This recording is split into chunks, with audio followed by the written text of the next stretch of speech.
강원 브리핑입니다. 대통령 직속 국민통합위원회 강원지역협의회가 지난 21일 출범식을 갖고 강원자치도, 강원자치도의회와 업무 협약을 맺었습니다.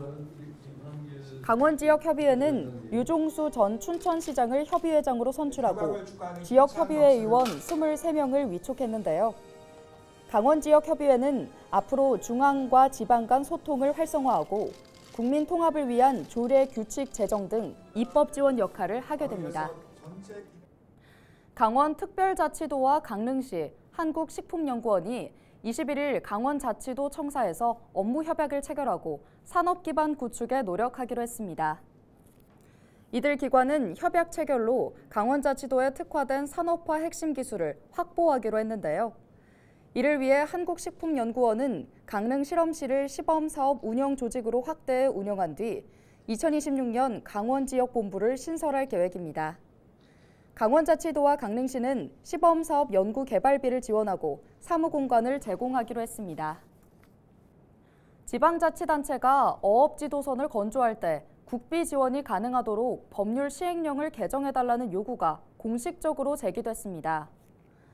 대한민국 시도의장협의회는 지난 21일 대구 수성구에서 열린 임시회에서 권형열 강원특별자치도의회 의장이 제안한 지방자치단체 어업지도선 건조 국비 지원 근거 마련 건의안을 채택했다고 밝혔는데요. 건의안은 지자체 어업지도선이 지도 단속과 현장 지휘, 사고 처리 등 국가 사무를 대행하고 있어 국비 지원이 이뤄져야 한다는 내용입니다. 시도의장 협의회는 보조금 관련 법률 시행령을 개정해 국비 지원 근거를 조속히 마련해 줄 것을 정부 부처에 공식 요청하기로 했습니다. 강원도 내 농업용 하천수와 지하수의 수질이 모두 기준에 적합한 것으로 나타났습니다. 강원특별자치도 농업기술원은 도내 하천수 34곳과 지하수 20곳의 수질을 분석한 결과 안전한 것으로 확인됐다고 밝혔는데요.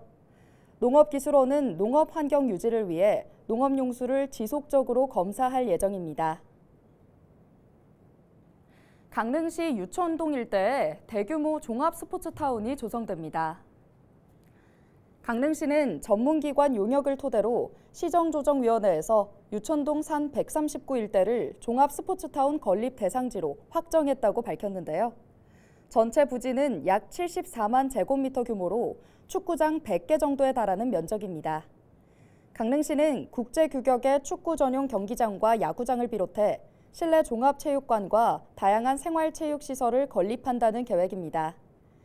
이를 위해 강원특별자치도 심의 등을 거쳐 해당 부지를 토지 거래 허가 구역과 개발 행위 허가 제한 지역으로 지정할 계획입니다. 이른 더위에 모기도 빨리 찾아오면서 말라리아 환자가 지난해보다 3배 이상 늘었다고 합니다. 특히 파주나 김포 등 말라리아 위험 지역을 여행하실 때나 이 지역에서 야외 활동을 하실 때 각별히 유의하셔야겠습니다. 말라리아는 어떤 병이고 어떻게 예방하는지 영상으로 준비했습니다.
지금까지 강원 브리핑이었습니다.